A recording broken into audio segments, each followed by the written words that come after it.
दोस्तों नमस्कार। हमने रीतिबद्ध है जो पूर्ण कर लिया था। आज हम जो पढ़ रहे हैं वो है रीति सिद्ध। रीति सिद्ध में कौन से कवि आते हैं? तो रीति सिद्ध का प्रतिनिधि कवि कौन है? बिहारी। ठीक है। और बिहारी रीति सिद्ध का भी है, और ध्यान रखना संपूर्ण रीतिकाल का भी ये प्रतिनिधि कवि माने जाते हैं बिहारी। ठीक है, ये भी ध्यान रखना है। और आज हम रीति सिद्ध में एक ही कवि पढ़ेंगे, बिहारी को, और जो विस्तार से पढ़ेंगे क्योंकि यहीं से ही प्रश्न पूछे जाएंगे। तो इसलिए हम आज लोग बिहारी को पढ़ेंगे और वो डिटेल से। ठीक है, बिहारी। ठीक है, तो सबसे पहले हम बात करेंगे बिहारी का जन्म और बिहारी के निधन। जन्म की हम बात करें तो इनका जन्म हुआ था 1555 ईस्वी में। बसुआ एक स्थान है, बसुआ कहाँ पे? ग्वालियर। और ग्वालियर का मध्य प्रदेश में, ग्वालियर। ठीक है, यहाँ पे बिहारी का क्या हुआ था? जन्म हुआ था। निधन की हम लोग बात करें तो निधन इनका हुआ था 1663 ईस्वी में। इनका क्या हुआ था? निधन हुआ था। और याद रखना, जब इनका निधन 1663 में हुआ था और 1662 में इन्होंने अपने एक ही मात्र ग्रंथ बिहारी सत्सई की रचना की थी। कब? 1662 में। ये हम आगे पढ़ रहे हैं। और यदि बात करें तो इनके गुरु का नाम क्या था? नरहरिदास। गुरु कौन है? नरहरिदास। नरहरिदास। ये तुलसीदास के गुरु नहीं है, ध्यान रखना, ये नरहरिदास दूसरे हैं। ठीक है। और एक बात मोस्ट याद रखना, ये कौन से संप्रदाय में थे? तो संप्रदाय, तो इनके संप्रदाय का नाम हो गया है निम्बार्क संप्रदाय। निम्बार्क। और निम्बार्क संप्रदाय में राधा जी का स्थान क्या है? उच्च माना जाता है। ठीक है, तो इनकी खास बात। और हम बात करें इनके आश्रयदाता,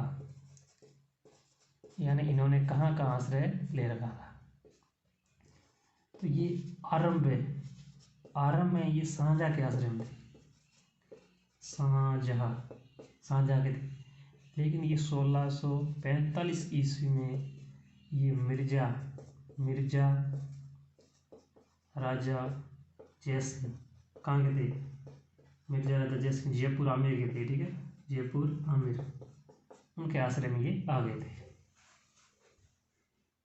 यहाँ से हम एक छोटी सी स्टोरी समझेंगे कि जब 1645 ईस्वी में जब बिहारी जयसिंह, मिर्जा राजा जयसिंह कह सकते हो या इसी को आप जयसिंह प्रथम कह सकते हो, इनसे जब मुलाकात हो रही थी तो उस समय बिहारी को पता चला था कि जयसिंह उस समय एक रानी थी, चौहानी रानी, और वो मात्र 16 वर्ष की थी। उससे शादी हो चुकी थी। तो वो इस पर इतने मोहित हो चुके थे कि उसके अलावा कोई काम दिख नहीं रहा था, राज्य का मेरा काम दिख नहीं रहा था। तो बिहारी की भेंट जब राजा जयसिंह से हो रही थी तो उस समय जब ये गाड़ी कि नहीं पराग नहीं मधुर मधुर, नहीं पराग नहीं मधुर मधुर, नहीं पराग नहीं मधुर मधुर, नहीं विकास यही काल, नहीं विकास यही काल, नहीं विकास यही काल,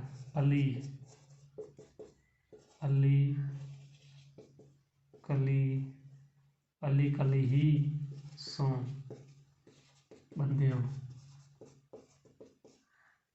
आगे कौन हवा। ये देखो, भ्रमर को संबोधित करते हुए तो कह रहे हैं, लेकिन वास्तव में क्या है किसको रहे? जयसिंह। क्योंकि जयसिंह की 16 साल की बच्ची के साथ शादी हुई तो उसके ऊपर इतने मोहित हो चुके थे। तो उसको मध्य में कहते हैं कि नहीं पराग है, कि जो गुलाब का पौधा है उसके अंदर न कोई अभी तक पुष्प लगा है, न फूल लगा है, नहीं उसके अंदर कोई माधुर्य शहद है, नहीं तो उसके ऊपर अभी कोई मीठी शहद लगी है, और नहीं उसका पूर्ण तरह से उस कली का क्या हुआ? विकास हुआ है। हे भ्रमर, अली किसको बोला? भ्रमर को संबोधित कर, हे भ्रमर, यानी जयसिंह को कह के कि तू इस कली पर है जो ऐसे बंध चुका है, तो फिर आगे कौन हवाल है? यानी कि अब जब ये कली बाहर आएगी, फूल लगेगा, तब तेरा क्या हाल होगा? अभी तो कली निकली, उससे पहले ही तो इसके ऊपर इतना मोहित हो चुका है। तो जब ये कली बाहर निकली, फूल बनेगी, तब आपका क्या हाल होगा? तो यही जयसिंह को बात ये सटीक कह रही कि भाई अभी जो है जो रानी है चौहानी, ये अभी 16 साल की, इसमें अभी इसका जो है विकास हुआ नहीं, अभी इतना मोहित है। जब इसका विकास हो जाएगा, पूर्ण यौवन में आ जाएगी, तब आपका क्या हाल होगा? ये बात सुनते ही ये जो जयसिंह है वास्तव में अपने राज्य की ओर ध्यान देते हैं और ये इतना जो मोह वगैरह होती है ये छोड़ देते हैं। खास बात मिलती है, खास बात ध्यान रखना कि हिंदी साहित्य में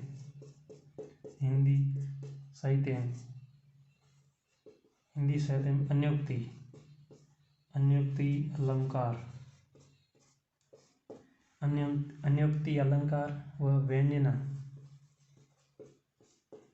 शब्द शक्ति अन्योक्ति अलंकार और व्यंजना शब्द शक्ति का सर्वश्रेष्ठ उदाहरण माना जाता है। सर्वश्रेष्ठ उदाहरण माना जाता है। सर्वश्रेष्ठ उदाहरण माना जाता है। कैसे? अन्योक्ति अलंकार का मतलब जब हम किसी को सुधार करते, किसी के जीवन में यदि हम सुधार करते, तो देखो बिहारी के इस दोहे को सुनकर बिहारी ने इसके जीवन में सुधार लाया नहीं लाया जयसिंह जी। और व्यंजना शब्द शक्ति भी इसके अंदर आती है एक समझाने के तरीके से। तो अन्योक्ति अलंकार का भी सबसे बेस्ट जो दोहा माना जाता है वो यही है, और व्यंजना शब्द शक्ति का ही सबसे बेस्ट अगर उदाहरण है तो यही है। ठीक है, ये थोड़ा ध्यान रखना है। और इस दोहे से खुश होकर महाराजा जयसिंह ने बिहारी को 2 चीज़ें प्रदान की। क्या? एक तो स्वर्ण मुद्रा प्रदान की। एक जयपुर में के पास में ही काली पहाड़ी करके कोई जागीर थी, काली पहाड़ी, वो दोनों है बिहारी को भेंट की थी। आगे हम इनका ग्रंथ पढ़ते हैं। ग्रंथ का नाम क्या है? बिहारी सप्तसई। इसके बारे में हम अध्ययन करते हैं, विस्तार से पढ़ेंगे इसको। ठीक है, बिहारी को सबसे पहले हम देखेंगे इसका रचना काल। पूछा जाए आपसे कि बिहारी सत्य की रचना कब हुई थी, तो 1662 ईस्वी में हुई थी, और उसके 1 साल बाद यानी 1663 में बिहारी स्वयं की क्या हो गई थी? मृत्यु। तो उद्देश्य क्या था? आखिर बिहारी सत्य को क्यों लिखा गया था? तो उद्देश्य ध्यान रखना कि जयसिंह प्रथम या मिर्जा राजा जयसिंह एक ही बात है। ठीक है, जयसिंह प्रथम के पुत्र राम सिंह, जयसिंह प्रथम के पुत्र का नाम क्या था? राम सिंह। तो ये राम सिंह को शिक्षा देने के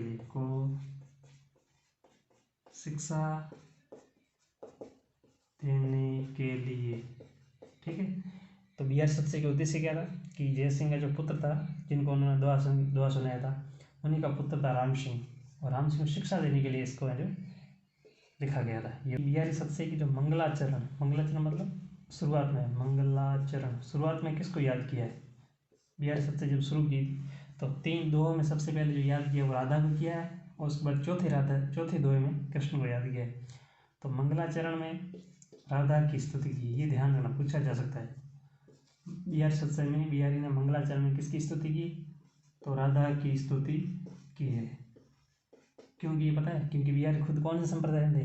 निम्बार्क संप्रदाय में थे, और निम्बार्क संप्रदाय में राधा का स्थान क्या है? उच्च माना जाता है। इसलिए बिहारी सत्य के मंगलाचरण में जो राधा को स्तुति की, यानी राधा को याद किया। तो एक दुआ मिलता है आपके कि मेरी भव बाधा हारो राधा नागरी स्वयं। मेरी भव बाधा राधा नागरी स्वयं। देखो ये मात्राएं का ध्यान मत देना, क्योंकि मात्राएं ये छंद के हिसाब से ही इन्होंने बनाई है। ठीक है, मेरी भव बाधा हारो राधा नागरी स्वयं। तन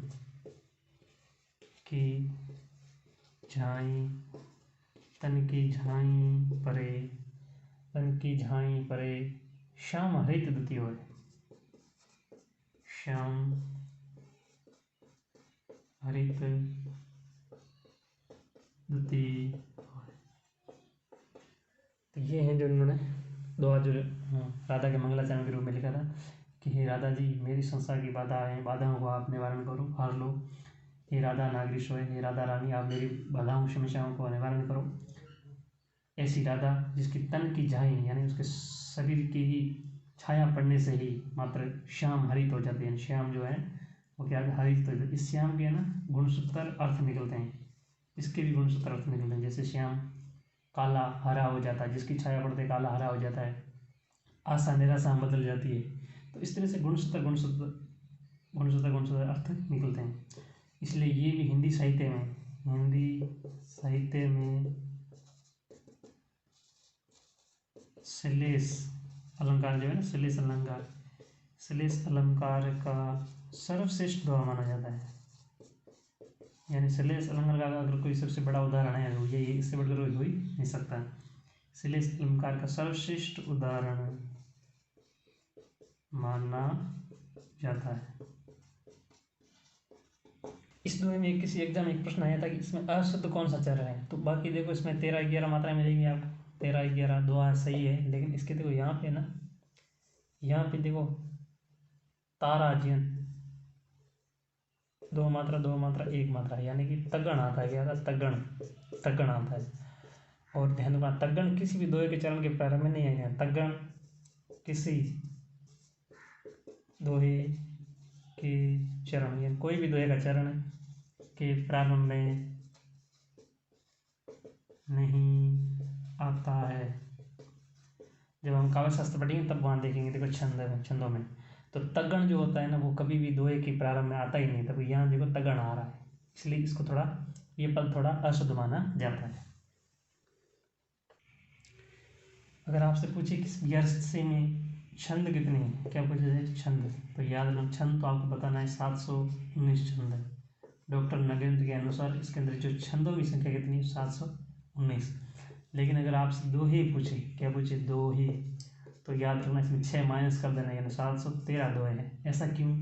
क्योंकि बिहारी सतसई के ऊपर एक टीका लिखी गई थी। टीका जो बाबू जगन्नाथ रत्नाकर ने टीका लिखी थी बिहारी रत्नाकर नाम से, तो उसके अंदर उन्होंने सिर्फ बिहारी के 713 दोहों को शामिल किया था और कहा था कि बिहारी को दोहे बहुत पसंद थे, या बिहारी के दोहे फेवरेट थे, इसलिए दोहों को शामिल किया है। उसमें +6 के छंदों को शामिल किया नहीं था। जबकि बिहार सतसई में दोहे और छंद कुल मिला के कितने? 719। जबकि बाबू जगन्नाथ जो हैं रत्नाकर, उन्होंने छंदों को शामिल नहीं किया, सिर्फ दोहों को शामिल किया था। तो इसलिए अगर छंद पूछे जाए तो 719, दोहे पूछे जाए तो 713। ठीक है। आगे देखना है कि बिहारी सतसई के ऊपर पहली टीका या प्रथम टीका। पहली टीका का मतलब होता है व्याख्या। बिहारी सतसई के ऊपर पहली व्याख्या या टीका लिखी थी, वो लिखी थी बिहारी के पुत्र कह दो या शिष्य कह दो, बिहारी के दत्तक पुत्र, ठीक है ना? कौन थे? दत्तक पुत्र या शिष्य, जिसका नाम क्या था? कृष्णदत्त, या इसी को कहीं कहीं कृष्ण कवि मिलता है। कृष्ण कवि ने टीका लिखी थी किस नाम से? बिहारी सतसई ही के, नहीं नाम चेंज किए नहीं, बिहारी सतसई के नाम से टीका लिखी थी। और इसके अंदर सवई प्लस कवित्व को शामिल किया था। ठीक है ना? ये बिहारी सतसई की पहली टीका, ये पूछा जा सकता है बिहारी सतसई की पहली टीका किसने लिखी? तो बिहारी के दत्तक पुत्र या उनके शिष्य थे, कृष्णदत्त या कृष्ण कवि नाम आता है, उन्होंने बिहारी सतसई के नाम से लिखी थी। और उन्होंने जो कौन से छंद में? सवैया और कवि छंद में लिखी थी। ये विशेष ध्यान रखना। और हम बात करें अन्य टीकाएं, यानी और बिहारी सतसई पर किसने लिखा है? अन्य टीकाएं किसने लिखी है? तो एक तो याद रखना, लल्लू लाल। क्या नाम है? लल्लू लाल ने बिहारी सतसई के ऊपर टीका लिखी थी लाल चंद्रिका नाम से, लाल चंद्रिका। तो ये तो याद हो जाएगा ना भाई, लल्लू ने लाल, तो लाल चंद्रिका नाम से टीका लिखी थी किसने? लल्लू लाल ने लिखी थी। और ये इन्होंने कौन से छंद में लिखी? तो सवैया छंद में लिखी थी। ठीक है, ये ध्यान रखना है। और ध्यान रखना, ये लाल चंद्रिका है ना, इसकी भूमिका, अगर आपसे पूछे कि इसकी भूमिका किसने तैयार की थी, तो डॉक्टर गिरियर्सन जो थे ना, गिरियर्सन ने इसकी क्या तैयार की थी? भूमिका तैयार की थी। तो एक लल्लू लाल हो गया। एक याद रखना, अंबिका दत्त व्यास बिहारी सतसई पे जो टीका लिखी थी, वो टीका लिखी थी आपके बिहारी बिहार बिहारी के नाम से किसने लिखी थी? अंबिका दत्त व्यास ने। और ये रोला छंद में लिखी थी, ठीक है। कौन छंद में? रोला छंद में लिखी थी। एक और ध्यान रखना, एक है आपके जगन्नाथ, बाबू जगन्नाथ रत्नाकर, बाबू जगन्नाथ रत्नाकर। इन्होंने टीका लिखी थी बिहारी रत्नाकर के नाम से, बिहारी रत्नाकर, बिहारी रत्नाकर के नाम से लिखी थी किसने? जगन्नाथ, बाबू जगन्नाथ रत्नाकर ने, ठीक है। और ये सबसे प्रामाणिक मानी जाती है, प्रामाणिक, सबसे प्रामाणिक टीका यही मानी जाती है, बाबू जगन्नाथ ने। और इसके अंदर जो छंद है ना, वो कौन सा छंद लिखा? सवैया, ठीक है। तो ये हो गया टीका है। अब हम लोग बिहारी के बारे में बिहारी के बारे में कुछ विशेष तथ्य देखते हैं। क्या है? एक बिहारी का काव्य जो है ना, ध्वनि संप्रदाय के निकट माना जाता है। बिहारी का काव्य, बिहारी का जो काव्य है ना, वो ध्वनि संप्रदाय के निकट माना जाता है। ध्वनि, आनंद वर्धन का था ना ध्वनि संप्रदाय, तो उसके निकट माना जाता है। ध्वनि संप्रदाय के निकट माना जाता है, ठीक है। ये बहुत ही मोस्ट बात है कि बिहारी का काव्य कौन से संप्रदाय के निकट माना है? ध्वनि। वहाँ आपको रस वगैरह ऐसे अलंकार दे सकते, लेकिन आपको क्या है? ध्वनि मानना है, ठीक है। दूसरी बात है कि बिहारी जो है ना, बिहारी संयोग श्रृंगार रस के सर्वश्रेष्ठ कवि है। बिहारी संयोग, वियोग नहीं, संयोग। वियोग में तो इन्होंने बहुत अतिशयोक्ति ज्यादा कर ली, इसलिए वो सही नहीं है। लेकिन संयोग जो है ना, संयोग श्रृंगार, बिहारी संयोग श्रृंगार रस के हिंदी साहित्य के सर्वश्रेष्ठ कवि है। बिहारी संयोग श्रृंगार रस के सर्वश्रेष्ठ कवि माने जाते हैं। पूरे हिंदी साहित्य में इनसे ज़्यादा कोई संयोग श्रृंगार का कोई सर्वश्रेष्ठ कवि हुआ ही नहीं बिहारी से बढ़ के, ठीक है। तो ये दो तीन खास बातें हुई। तो हम इनके प्रमुख कथन देख लेते हैं। सबसे पहले हम शुक्ल के देखते हैं कि शुक्ल ने इनके बारे में क्या कहा। तो शुक्ल ने सबसे पहले एक तो बात ये है कि शुक्ल ने संपूर्ण रीति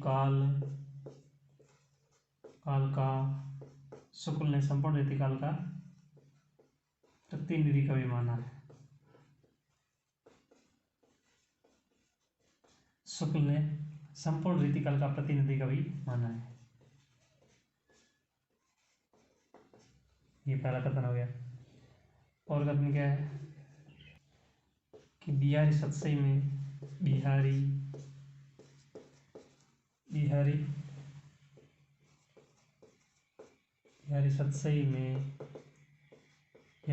रस के ऐसे छींटे पड़ते हैं कि हृदय कलिका थोड़ी देर के लिए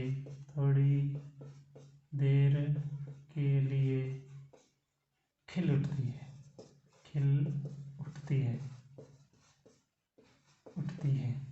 क्या कहा कि बिहारी जो सत्सई है उसमें रस के ऐसे छींटे पड़ते हैं कि हृदय कलिका थोड़ी देर के लिए तो खिल ही उठ जाती है। ये भी इनका ही दुआ है। बिहारी के काव्य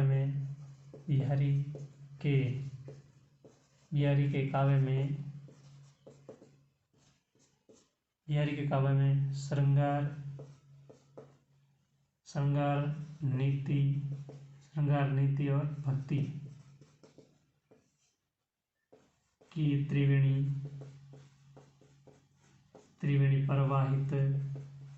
प्रवाहित होती है। ये ध्यान देखो, याद कैसे रखो? सुनिभ सु से श्रृंगार, नीति और भक्ति की त्रिवेणी प्रवाहित होती है। इनके दो और कथन है क्या कि बिहारी सतसई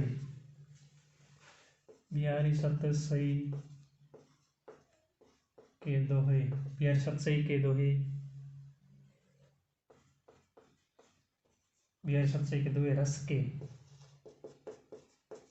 छोटे छोटे क्या है, छींटे हैं। बिहारी सत्से के जो दो हैं वो रस के छोटे छोटे क्या है, छींटे। ये भी इनका कथन है। एक और कथन है क्या, कि बिहारी ने अपने काव्य में, बिहारी ने अपने काव्य में या बिहारी सत्सई में गागर में सागर डालने का काम किया है,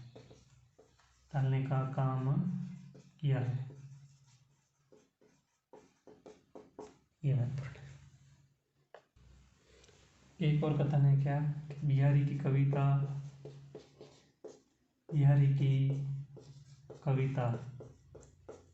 श्रृंगारी, किंतु प्रेम की उच्च भूमि पर नहीं पहुंचती। ये भी इनकी मोस्ट बात है। बिहारी की कविता श्रृंगारी है, श्रृंगारी मतलब प्रेम पर आधारित है, लेकिन ये बाह्य प्रेम से छेड़छाड़ तक सीमित है, उसके अंदर एकदम फीलिंग तक नहीं पहुंच पाती। इसलिए शुक्ल ने कहा कि बिहारी की कविता श्रृंगारी किंतु प्रेम की उच्च भूमि पर नहीं पहुंचती है। अब देखते हैं हजारी ने क्या कहा। हजारी ने कहा कि बिहारी जो है, बिहारी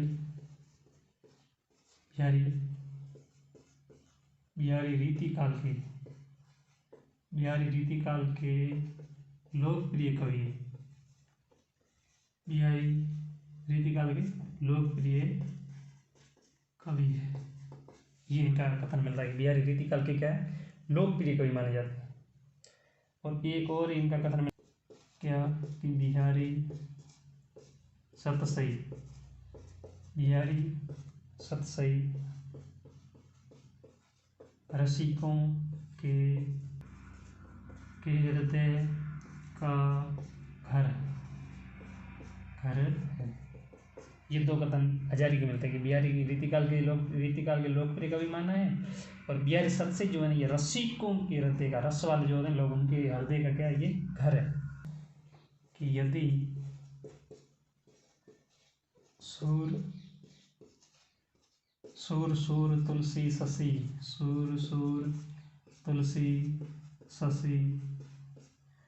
उडुगन केशवदास, उडुगन में तारों का समूह, उडुगन केशवदास हैं। कि यदि सूर्य यानी सूरदास अगर सूर्य है, ये सूरदास सूर्य है, तुलसी शशि यानी चंद्रमा है, तो केशव और उडुगन केशवदास यानी तारों का समूह अगर केशवदास हैं, तो बिहारी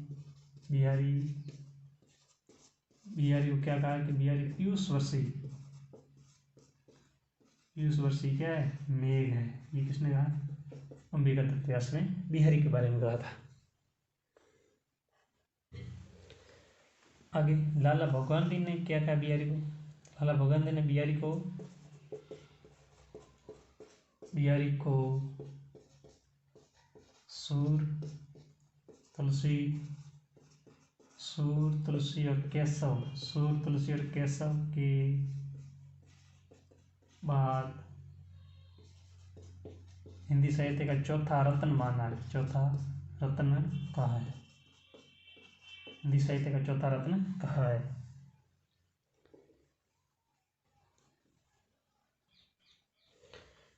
आगे बलदेव उपाध्याय ने क्या कहा कि बिहारी दोहों के बादशाह है। बिहारी दोहों के बादशाह, बा से बलदेव। बिहारी को दोहों का बादशाह किसने कहा है, बलदेव उपाध्याय ने कहा। ठीक है, ये बहुत बढ़िया है, याद रखना। आगे पद्म सिंह शर्मा ने क्या कहा कि बिहारी सतसई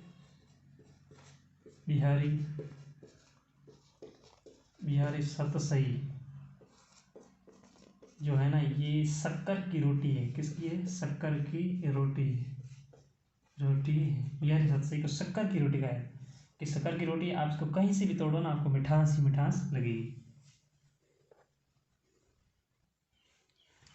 आगे विश्वनाथ प्रसाद मिश्र ने क्या कहा कि बिहारी जो है, ये बिहारी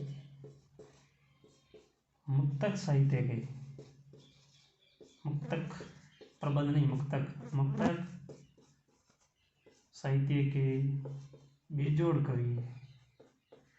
बिहारी जो है वो मुक्तक साहित्य के क्या है, बेजोड़ कवि हैं। ये बात बिहारी के बारे में किसने कही है, विश्वनाथ प्रसाद मिश्र ने क्या कहा, विश्व ने बेजोड़ कहा है, बेजोड़ कवि। आगे गिरियस ने क्या कहा कि पूरे यूरोप में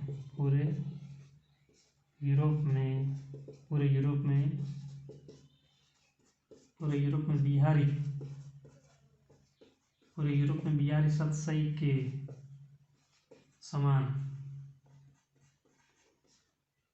कोई रचना नहीं है। गिरीश ने कहा कि हमारे पूरे यूरोप के अंदर बिहारी सतसई के समान या उसका मुकाबला करने वाली ऐसी कोई रचना हुई नहीं। अयोध्या सिंह उपाध्याय हरिओंद ने क्या कहा कि सतसैया, देखो इन्होंने अब सतसैया लिखा है, सतसैया के दोहरे, दोहों को लिखा है दोहरे, सतसैया के दोहरे ज्यों, सतसैया के दोहरे ज्यों नावक के तीर, नावक यानी शिकारी, सतसैया के दोहरे ज्यों नावक के तीर यानी शिकारी के तीर, देखन में छोटे लागे,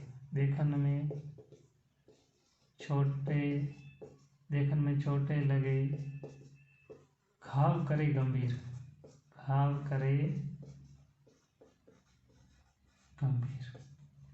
ये है इनकी अयोध्या सिंह उपाध्याय ने बिहारी सतसई के बारे में ये कहा था। ठीक है, ये ध्यान रखना। लास्ट गणपति चंद्रगुप्त ने क्या कहा कि बिहारी के व्यक्तित्व में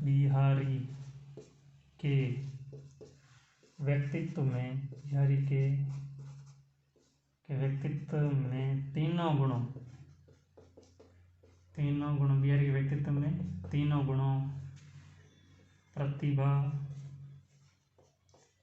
अध्ययन, अभ्यास, बिहारी के व्यक्तित्व में तीनों गुणों प्रतिभा, अध्ययन, अभ्यास का समन्वय मिलता है। ये कुछ कथन बहुत ही महत्वपूर्ण थे और इस तरह से हमारा बिहारी सतसई और रीति सिद्ध पूर्ण हो गया, क्योंकि हम लोग सिर्फ बिहारी को पढ़ेंगे और इतने महत्वपूर्ण नहीं, और भी है जैसे वृंद है, एक कभी और मिलता है वृंद, तो उनको हम इतना नहीं देखेंगे, ये इतने बहुत। ठीक है।